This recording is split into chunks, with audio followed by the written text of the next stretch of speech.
Now, after that, we will try to understand this. How did the British conquer Bengal?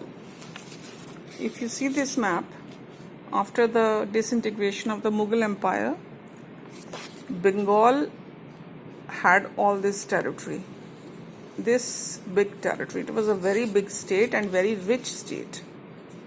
So, as I had told you, when there was no other European country left here which could give competition to the British in trade, so they were free. Now they wanted to take control of Indian territories, and they set their sight on the territory of Bengal, this state, because it was a very big and very rich province of India.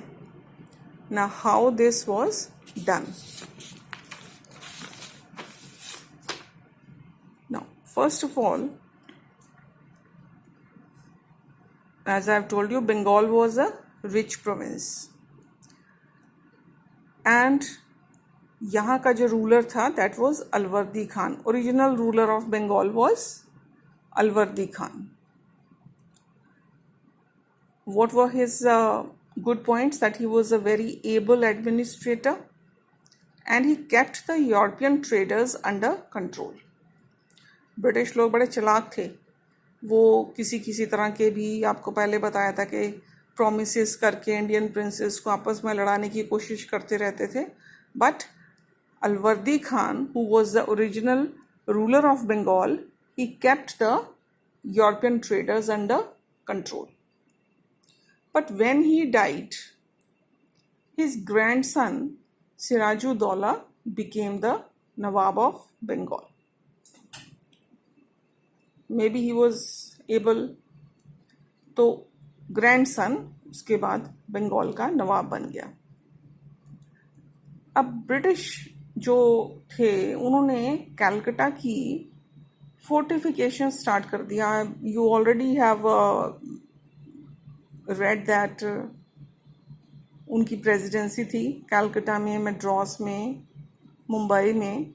ये उनकी presidency settlements थी British लोगों की. तो British लोगों ने कलकत्ता की fortification का मतलब होता है कि आर्मी यूनिट्स भी छोटी छोटी उन्होंने वहाँ पे रखनी शुरू कर दी. ये देखकर, ये सोच कर के लड़ाई होगी तो हर प्रेसिडेंसी में आर्मी यूनिट्स होनी चाहिए लड़ने के लिए, जो तैयार रहे हमेशा.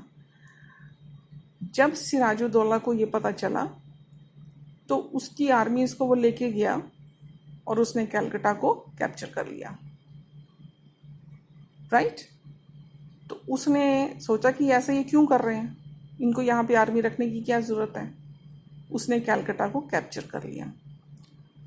अब जब ये ऐसा हुआ तो मद्रास प्रेसिडेंसी में पता चला, रॉबर्ट क्लाइव, उनका एक जनरल जो कि बहुत ज़्यादा वॉर्स वगैरह जिसने जीती थी, तो उसको जब पता चला रॉबर्ट क्लाइव को, तो ही रीच्ड कलकत्ता. उसने मद्रास से अपने साथ 900 यूरोपियंस को लिया और 1200 सिपाहीज को लेकर, सोल्जर्स को लेकर वो चला वहाँ से और कलकत्ता पहुँचा.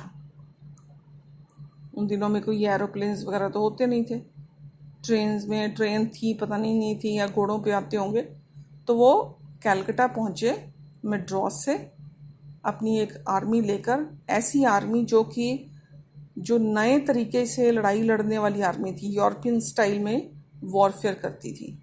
यहाँ हमारी जो ज़्यादातर किंग्स वगैरह हार भी जाते थे. एक तो चलो आपस में यूनिटी नहीं थी, बट दूसरा ये था कि उनको न्यू टेक्निक भी नहीं पता थी और इसलिए वो अक्सर हार जाते थे. तो ये जो आर्मी लेके रॉबर्ट क्लाइव चला मद्रास से, वो यूरोपियन स्टाइल की वॉर में ट्रेंड थी. और जब ये कलकत्ता पहुंचा तो दे फॉट विद सिराजुद्दौला. उसके साथ लड़ाई हुई एंड उसको डिफीट करके रिकैप्चर किया कलकत्ता को. This battle took place at Plassey near Calcutta. ये जो बैटल हुई थी इनमें, ये कलकत्ता के पास एक जगह थी प्लासी, वहाँ पर हुई थी. इसी बैटल को प्लासी की लड़ाई कहते हैं, the battle of Plassey. That we will be doing after this. इसी को प्लासी का जो है बैटल ऑफ प्लासी बोलते हैं। और क्लाइव की आर्मी ने सिराजुद्दौला की आर्मी को क्या किया, हरा दिया और कैलकटा को रिकैप्चर कर लिया।